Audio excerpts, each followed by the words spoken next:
everyone. And this is my first talk in this sort of conference, which is more industry-oriented. I'm coming from an academic world.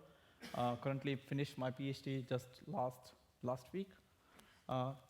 And I'm based at Max Planck Institute for Software Systems. It's a research institute in Germany.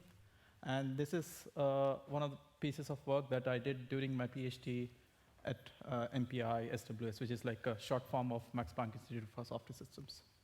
So this work is done jointly with my advisors, Umut Akar, who is at Carnegie Mellon, and my advisor, second co-advisor, Rodrigo Rodriguez, who moved to his home country in Lisbon.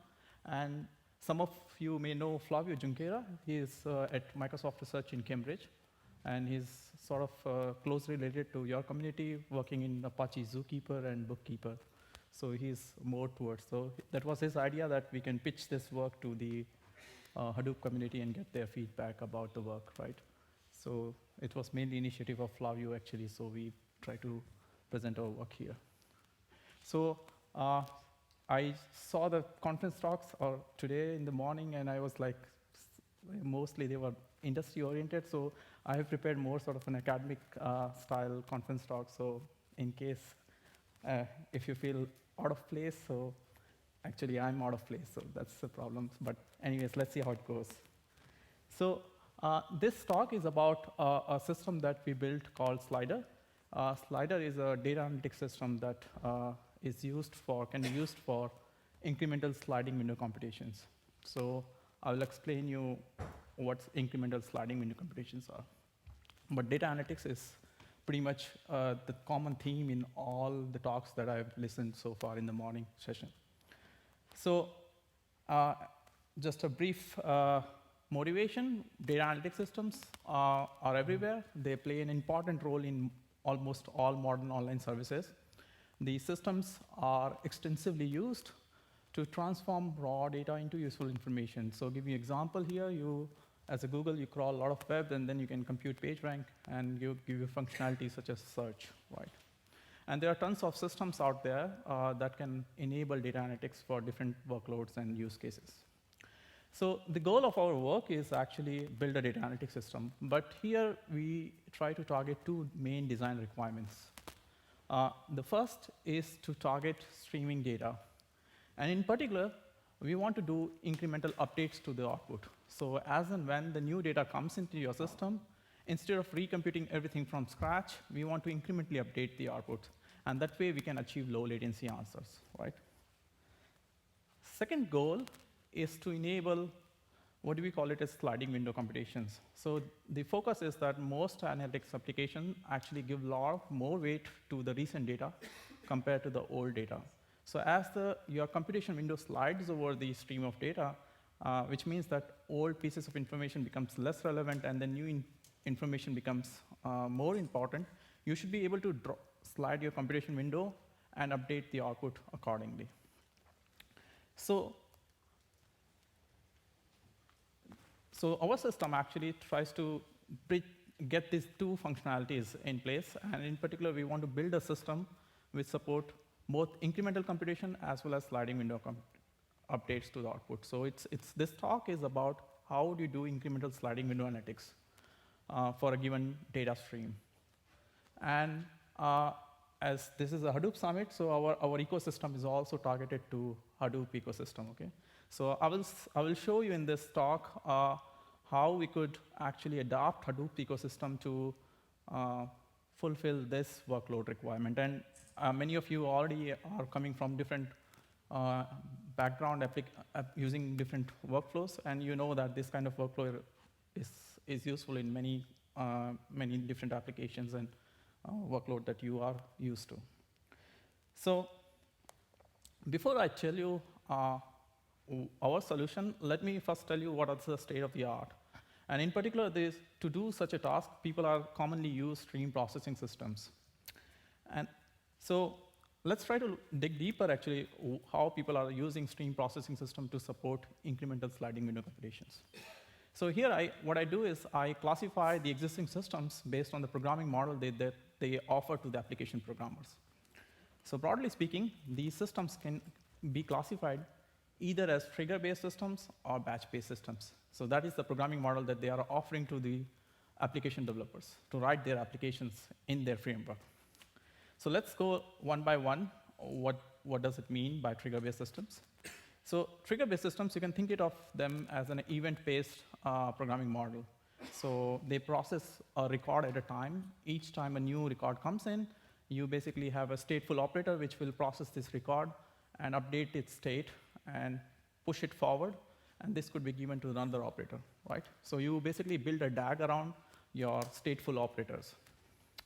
So example of such systems, such a system would be Storm, S4, Naiad. Naiad is another system that this community may not know. I guess how many of you know Naiad? Okay, good. So this is a system from Microsoft Research in Silicon Valley, which was closed down last year. But Naiad is also another system that is sort of in early stages right now, but it also supports this sort of a programming model. On the other hand, batch-based systems offer a very familiar programming model to this community, which is data parallel programming model offered by MapReduce, for instance, Hadoop, right? And the idea is that you divide your incoming stream into small batches. So here I'm showing you this stream that is going from left to right, and you divide it into small batches. And for each batch, what you do is you take these input records and push it to the traditional data parallel programming model. So here, MapReduce is one such example. Dryad from Microsoft or Dryad Link, similarly, they also offer Spark is also a data parallel programming model, right?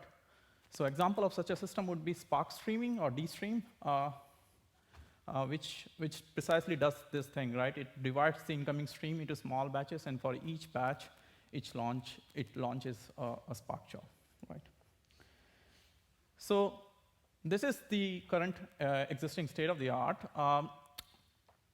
When we see these systems or these kind of classes of systems, as far as the incremental processing is concerned, trigger-based systems require application programmers to write their application logic in such a way that would be able to incrementally update the output. Essentially, they are asking programmers to write a dynamic algorithm.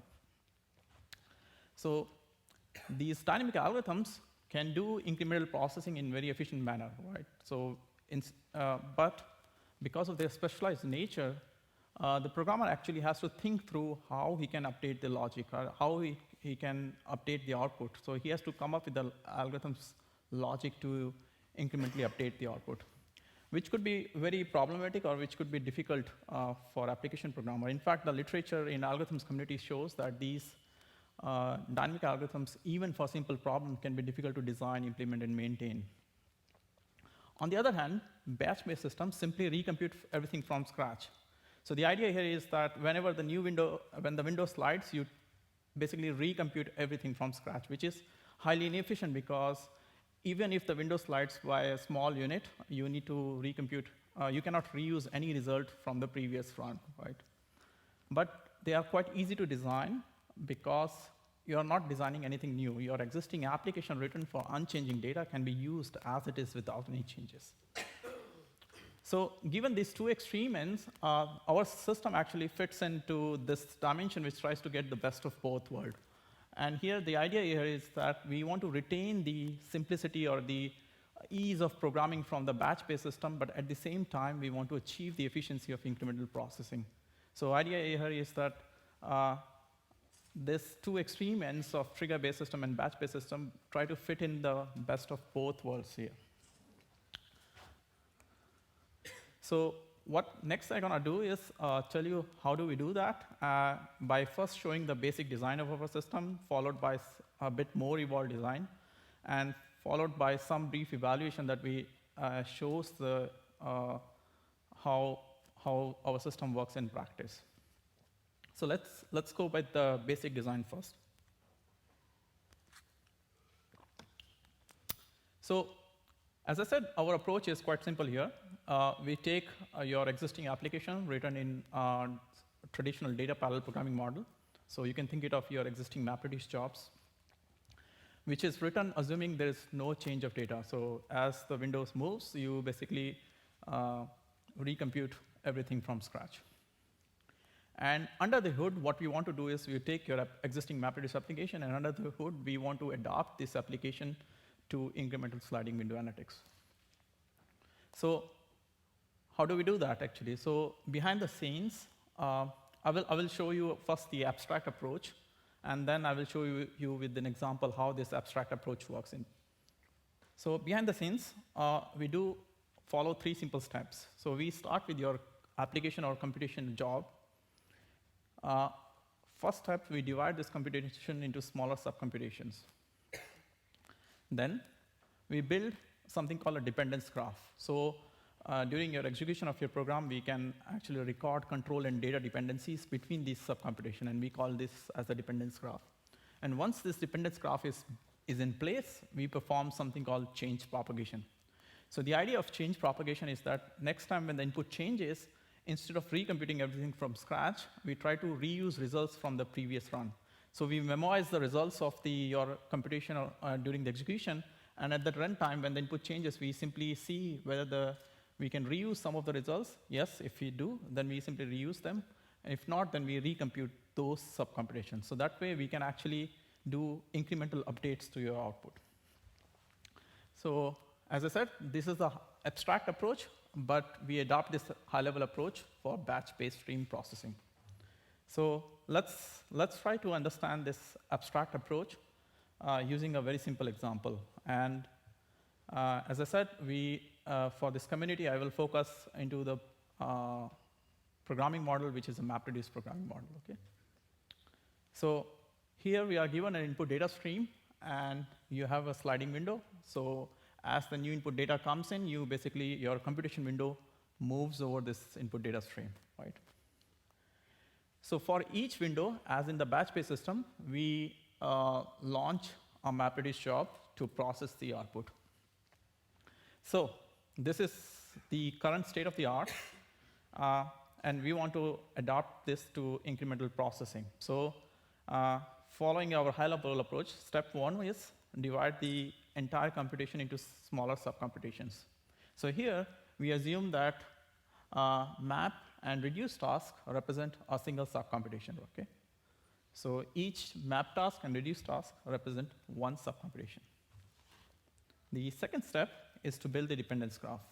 So as I said, dependence graph records your control and data dependencies during the execution. And as you can see that in MapReduce programming model, the data flow graph that is generated from the MapReduce job naturally represents the dependence graph. So if you can record this, since MapReduce programming model is deterministic programming model, if you can record the execution dependencies or record the data flow graph, we actually get the dependence graph for free. So next, third step is to do change propagation. So in change propagation, we want to selectively recompute your results, right? Or selectively recompute your subcomputations. So here, let's try to zoom in what happens when the window changes. So consider that case that we have a window size of 4, and each time window slides by 1 unit, okay? So that means that when the new item B5 is added to the window and B1 is removed, so each time window is moving with a single unit. With this addition, you can see that one way to do the change propagation is that for new incoming item, we launch a new map task to process the input. We can reuse the remaining 3 map tasks, the output of their map tasks, without even recomputing them, because their input hasn't changed. So M2, M3, M4 here, I can reuse their results or memorize results from the previous run. But we need to recompute, or we need to compute the M5 from fresh because it's the new incoming input. And we cannot reuse the results for M1 because it has been dropped from the window. As you can see that, because of the changes in M1 and M5, we cannot reuse any of the results from the reduced task. This is because the reduced tasks are getting dirty input or the changed input, which is because of M1 and M5. So if you see the basic design here, we cannot reuse any result from the first level of the graph. So if you consider a job in a big framework, which basically cascades the different MapReduce jobs in a sequence, a single change implies that you cannot reuse any results from the first level of the graph. So here, all reduced tasks need to be recomputed, and we cannot reuse these results. So the way we overcome this limitation is we replace reduced task with a data structure. We call it as contraction trees. And I will explain you in the rest of the talk what these contraction trees are and how these contraction trees help us to perform this change propagation in a fine-grained manner. Okay? So what we do here is that we replace each reduced task with our data structure, what we call it as a contraction tree. So reduced task R1, R2, R3 are replaced by contraction tree 1, 2, 3, respectively. So let's dig deeper and understand what are these data structures look like and how they help us to do fast, efficient change propagation. So moving on to the design next, let's try to see what contraction tree looks like. So the idea of contraction tree is pretty simple. We break the work done in the reduced task to allow fine-grained change propagation. And to do so, we leverage the existing infrastructure in MapReduce, which is combiners. So how many of you know combiners? I guess all of you, if you have programmed in MapReduce. And the idea is pretty simple. Combiners are the functions that are written by a programmer, and they are traditionally run at the map site. And the reason they are run at the map site is that they can do local aggregation at the map site so that you reduce the amount of data that need to be transferred during the in the shuffle phase, right? So you do prevent the network traffic by doing local aggregation at the map task. And what we do in our work is that we use this combiner, which are already there in the MapReduce application, and we make them run at reduce site, in addition to running at the map site. Let me show you how it works. So for the rest of the talk, without losing any generality, I will explain you the entire data structure using a single reduce task. And this data structure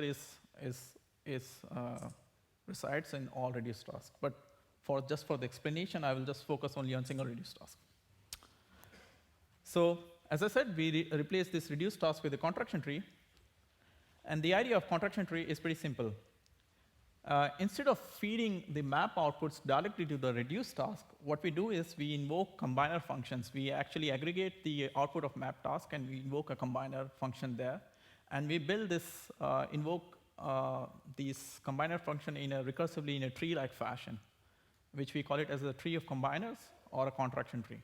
So as you can see that these map outputs, 1, 2, 3, 4, 5, for a particular reduce task, instead of being directly merged and given to the reduced task, we apply through a tree of combiners.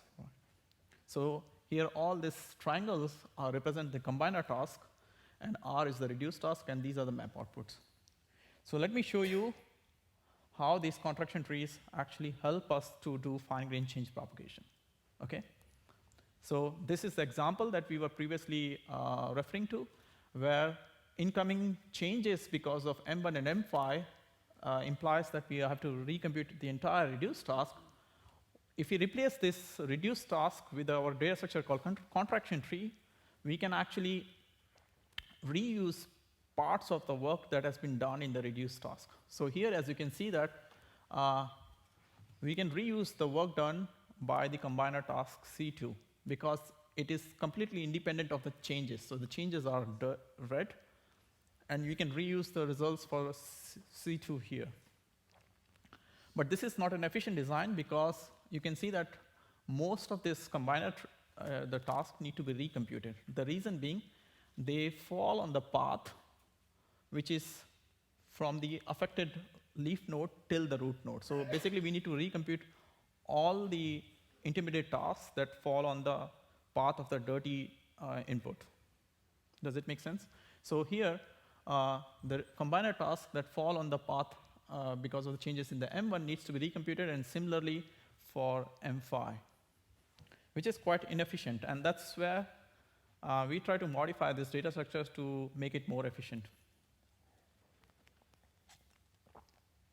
And the insight over here is that naive grouping of combiner tasks can be lead to suboptimal reuse of the memoized results. And to do so, to overcome this limitation, we propose a data structure called self-adjusting contraction trees. So the idea of self-adjusting contraction trees is something very similar to if you have learned basic data structure courses like balanced binary trees that always balances themselves after performing insertion and deletion. And we use similar techniques to actually make it more efficient. And I will show you how this self-adjusting mechanism works, right? But the idea is, or essence is very simple to our traditional data structures that we learned in balanced data structures like red-black trees or things like that. But it's pretty simple, so just be with me for next few slides and you will get the idea of what is self-adjusting means here. But at a very high level, what we are doing is we are replacing a naive contraction tree with a data structure which is more agile to adapt itself for changes in the window in a more efficient manner. So self-adjusting contraction tree, as I said, it balances itself. And the idea here is that we construct a tree in such a manner that it has this very low depth, right? So the height of the tree should be sort of an optimal so that the path length or the number of tasks that we need to recompute is sort of an optimal design, right? So to do so, as I already given a hint, which is we construct these trees that are balanced. And by constructing these trees as a balanced trees, we are able to achieve a sublinear update time with respect to the window size. So instead of recomputing the entire window, which could be a linear time, we can update the output in a logarithmic time, which is suboptimal in asymptotically, right? And not only we do this one time, but we build these data structures with the self-adjusting capabilities. That is, that each time when the insertion or deletion happens or the items have been removed and or added from the window, we should be able to rebalance this data structure. So they maintain this property of balance or sublinear update throughout their operations. So in our work, we propose 3 data structures, or more than 3, actually 6 data structures. But these data structures can be plugged into the framework or the existing framework completely transparent to the application programmer. So whatever the things that I'm telling you is completely transparent to the programmer, so he doesn't have to worry about anything. But he just needs to specify what is the workflow that he is targeting here. And based on that, an optimized data structure can be put in place. So the first one is the most general case, which is any number of items can be removed or added to the window. So it's the most general data structure that we have. The next 2 data structures targets more special cases where the changes are more predictable. So in the case of fixed width, the number of items that are added to the window remain the same as the number of items that are dropped from the window. So it's always the fixed changes. And the third data structure that we built is targeting append-only case, so which is the common modes of operation where the items are continuously appended to the window. So there are no items that are dropped from the window, but it's a monotonically growing window. So in this talk, I won't tell you all 3 data structures. We have a nice paper that you can read, and you can see how these data structures are built. But I will just give you a most simplest one, which is easy for me to explain in this limited time. So I will just guide you through one of the data structures that we built that is targeting fixed width window computations. For remaining 2, please see the paper. I will point you the paper at the end of the talk. Okay. So what is fixed width window sliding? As I said, the number of items that are added to the window is the same as the number of items that are dropped from the window. So here I'm showing you an example. You can think of these circles as the data items that are being part of the data stream. So these are map outputs, and each time the window moves with 2 units. And number of items in the windows are 8. So As you can see that time T1, T2, T3, the window moves with 2 items and adding new 2 items and removing 2 items. So for that, we proposed a data structure which we call it as rotating contraction tree for fixed with window sliding. And the idea here is quite simple. You actually group these input items or the map outputs in a single bucket, okay? Which is as the same size as your, how many times the size of your window slides. So here, since we know that window is being is moving with the 2 units, we actually group them in a unit 2. We call them as buckets. So here you can see that on top, I'm calling them as bucket B0, B1, B2, and so on. And then with these buckets as the leaf node in the data structure, we build a balanced binary tree here, right? So you can see that where the intermediate nodes are the combiners that we are invoking on these input. And we organize these leaf node as a rotating circular linked list. Let me explain you why we organize them as a rotating circular linked list. So the idea here is that when the window slides to time T2, dropping the old bucket B0 and adding a new B4, since we know that the size of the window will remain constant, what we can do is we can simply replace the oldest bucket with the new incoming bucket. So you need to rotate the windows in a round robin fashion. So if I replace bucket B0 with B4, all I need to do here is that we just need to recompute this only path which is affected by the change input.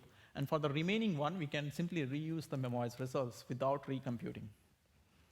So that's quite neat. Actually, we can actually now able to reuse most of the results in our contraction tree.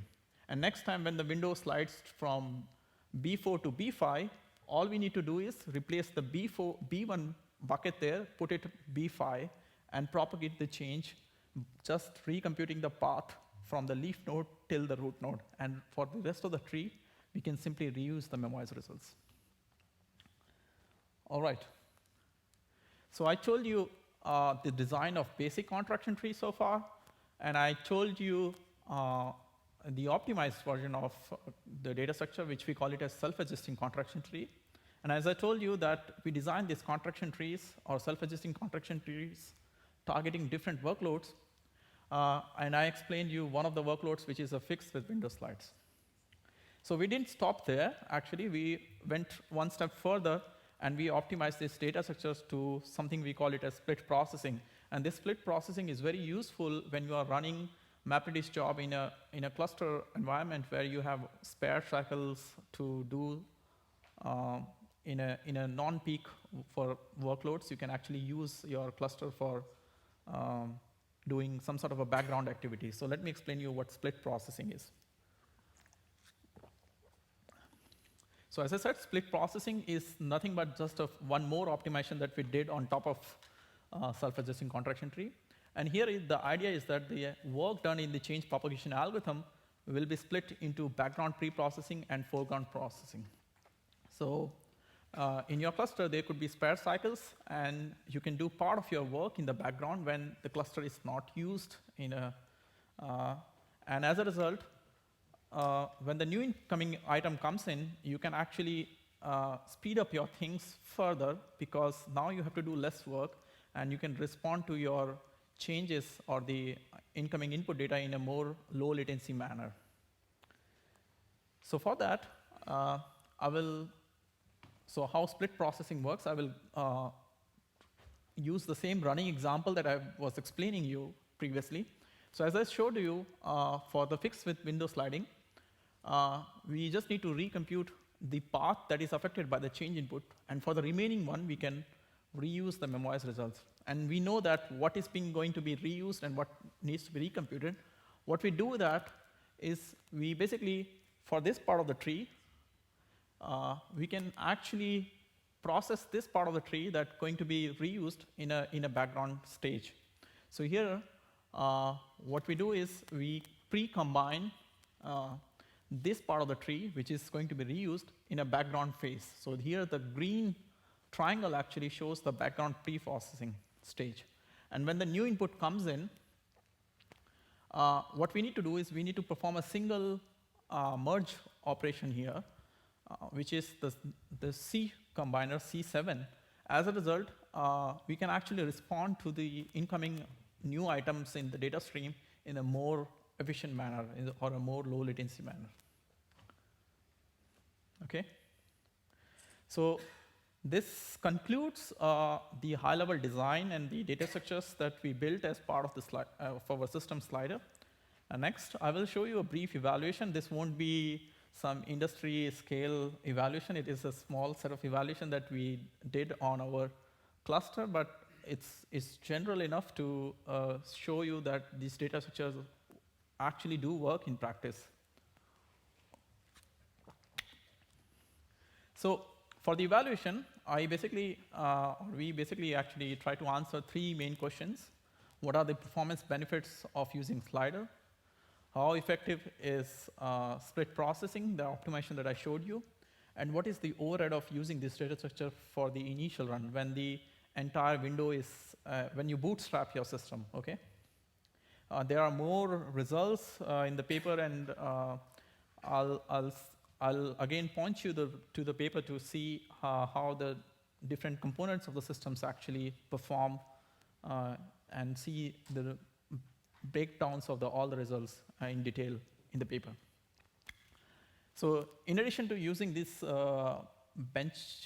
this kind of evaluation, we also used Slider to evaluate or to help my colleagues to actually speed up their workflows. And here I went to as a grad student, I went to the different offices and I asked what do you do and how can I help you? And I showed, indeed I helped them to speed up their workflow. So I will tell you my experience of using Slider in context of projects that were going on, being done by my friends in my institute, okay? So let's try to go over the evaluation, and first I'll try to answer these 3 questions. So the question 1 is performance gains. By the way, Q1 is question number 1. My advisor said the industry people will say Q1 is quarterly profit, something like that, okay. Anyways, but here the first question is performance gains. And here on x-axis, I'm showing you different applications that we used for evaluation. These could be different kind of common workloads that you use in MapReduce. And on y-axis, I'm showing you the speedups with respect to a basic contraction tree. So I showed you first in the talk basic contraction tree and then self-adjusting contraction tree. And here, I show you speedups for different % of changes in the input or window. So 5% changes and 25% changes. By 5% change, I mean that you drop 5% of the items and add new 5%, and similarly 25 and 25% removal, 25% addition. As you can see that with Slider, we were able to speed up the computation by a factor of 3.8 times with respect to basic contraction tree. And if you try to compare the performance with respect to recomputation from scratch, the performance is way, way higher. But these are in the paper. But here I'm showing you a very pessimistic case, which is with respect to our basic contraction tree. Moving on to the second question, which is split processing. How effective is split processing? So as you recall that I just explained you that split processing helps us to divide the work done in background and foreground phase. And the idea here is that you could do split processing or background processing in case when you have spare cycles in your cluster. And that way you are able to respond to your changes in a more efficient manner when the new incoming data comes in. So here I'm showing you the results for the same applications on x-axis. And on y-axis, I'm showing you the normalized execution time without split processing in place. So 1 represents as a normalized time, okay? So you can see that split processing actually reduces your foreground time. So foreground time is represented in green bars, and background is in brown bar. So this plot shows that if you are willing to do part of your work in background phase, you could actually improve your foreground processing by a factor of 30%. So you can actually speed up your computation by doing certain part of the computation in background. And this is the knob that administrator can actually plug in on and off based on its usage of its cluster. So it is completely administrator who can decide whether I want to do something in split processing or not. Finally, third question that we answered in our talk or in our work is what are the performance overheads of using slider in the context of when you bootstrap the system for the first time. So these are the costs that one has to incur when they build these data structures from scratch in the initial run, okay? So on x-axis, these are the same applications. And on y-axis, I'm showing you the initial run overhead with respect to the vanilla Hadoop or the Hadoop jobs that are existing jobs without slider. As you can see that these overheads vary from application to application, and they could go from 2% to 38% with respect to the vanilla Hadoop jobs. But just want to make a point here is that these are the costs that one has to incur only one time. So only when you bootstrap your system. But after then, as the new data arrives and old data becomes less relevant, you can actually update your output using the same performance gains that I showed you in the first question. All right, so this was the basic evaluation, and in addition to doing so, in addition to this basic evaluation, I actually used my system and tried to help my colleagues who were doing different things in their research projects. So some of them were studying online social networks using data that they have from Twitter. Some of them were using research in network systems where doing traffic shaping and different ISP level analysis that one does in network research systems. And one of the person was working with Akamai to do hybrid CDN related projects, and they were using doing some data analysis with respect to reliable client accounting in hybrid CDNs. And I used Slider in these three projects, but I will tell you only my experience with the first project. For the remaining one, I will again point you to the paper for more details. So here, my colleagues were studying how information propagates in Twitter. And for that, to your surprise, they have an entire snapshot of Twitter data, which is given by Twitter to them exclusively from 2006 or 7, I forgot. Since the inception of Twitter. And each tweet basically is timestamped, so I can actually replay their analysis in a sliding window manner as a new tweet comes in and old tweet becomes less relevant. And in particular, in this chart, I want to show you one of the experiments they were doing, and they were trying to study how information flows or propagates using hashtags, or I'm not a Twitter user, so I don't know much. But anyways, they were studying it via retweets and hashtags, and I tried to run their jobs using Slider. And on here, the way to read this plot is it has two y-axes. So on y-axis, I'm showing you amount of tweets that is being coming in the system every week. So for week 1, week 2, week 3, assume that this is a timeline of Twitter, and you have weekly snapshots of the new incoming tweets. So every week, there was a 5% change in the window. So basically means that new 5% tweets were coming in the system. And on y-axis, I'm showing you speedups with respect to the vanilla Hadoop job here. And you can see that just by using Slider, they were able to speed up their computation by a factor of 13 times for a realistic workload. So that's this is not the workload that I showed you previously, which was made up for my case, or no, not it was general, but for realistic workloads also, Slider was performing really well and actually speeding up things by a factor of 13x. So that concludes my talk. I think I'm almost done.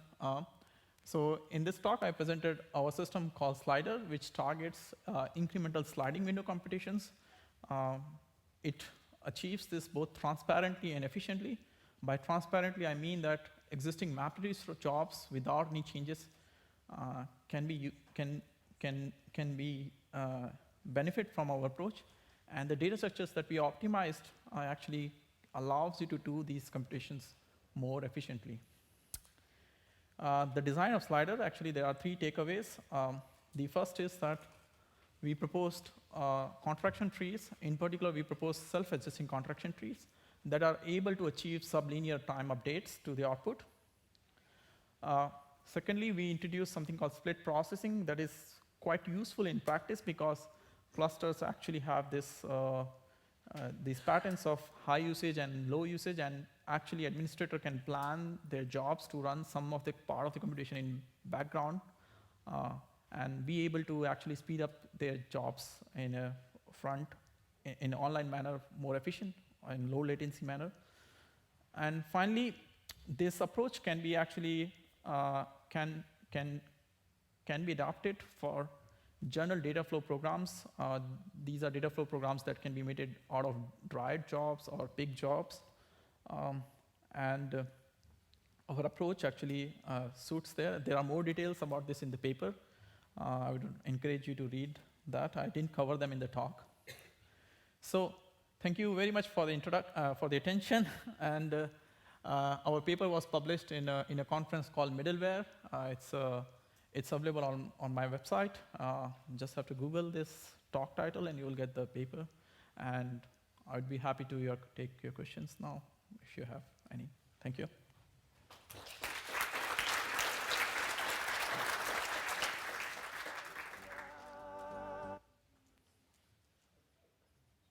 Yes? Yeah. Did you implement the whole thing in MapReduce? Yes, I modified Hadoop actually to not the Yarn, but this was done in the previous version of Hadoop. Yes. Do you see any chance that this is taken up by more in-memory type? Actually, no. It's so one thing I didn't mention in the talk. There is an entire implementation section that in the paper. But we keep this data structure in memory. And the reason that we are able to keep these data structures in memory because since we know that how the data will be accessed, because sliding window computations are more predictable in nature, right? You know what data will fall out of from the window and what data can be reused. We actually do sort of a smartly. We implemented this in memory. So that is like. And these data structures can be plugged into Spark framework as well, because Spark, which already supports in-memory computing, because it also supports the same data parallel computing, and these can be picked up in the context of Spark as well. So since this was done in a Hadoop, which doesn't support in-memory computations, at least the one that I used, I don't know about the recent ones, but yeah, did I answer your question? Okay. Thanks. More questions? Okay. Okay, there is one. What are your plans next? Okay, I'm taking a professional position in German university, so I will try to work in this community more, I guess. Yeah, so I have few plans actually. We can discuss this offline, but there are more carrying forward this kind of work and try to do something with incremental computation and approximate computing. This is kind of pretty cool because both try to achieve low latency answers. Yeah. Yeah. I'll just ask him. Okay. Yeah. Maybe another question. How does this compare, if you have a feeling, with a custom program dynamic approach? Yeah. That's a very good question, actually. So I didn't compare with the existing systems that allow programmers to actually write dynamic algorithms, such as Storm, for instance. But this would be something that I plan to do next, actually. But the idea here was, or the appeal of our work was that both systems can actually reside in the ecosystem, where if programmers actually want to tune their system, they can actually benefit from the dynamic algorithms, but this is for lazy programmers who don't want to invest too much time in optimizing their application for this kind of workflow. I mentioned performance. Yeah, so performance-wise, yeah. Totally clear that you don't want to program all this time. Yeah, so as I said, I didn't evaluate that in my current evaluation, but I would presume that those systems will outperform Slider here in this case. So there was one question there. Yeah, maybe I can answer that. On this balance tree you showed before, Yes. these combiners you have there are all the same one. I mean, several instances of the same kind of combiner. Yes. Or so it's like a tree of associative Exactly. operations. Exactly. So what we require is that the combiner should be both associative and commutative, right? Because since we actually also perform this rotation there, they need to be associative as well as commutative. In fact, there's a result which says that the combiners by definition are both associative and commutative for most applications. So these are the same code that are running on different instances of data. So these are like running data parallel instance there. All right, so we are out of time. Thank you very much for your attention. And if you're more interested, then you can write me an email or we can chat in the lobby. Thank you very much.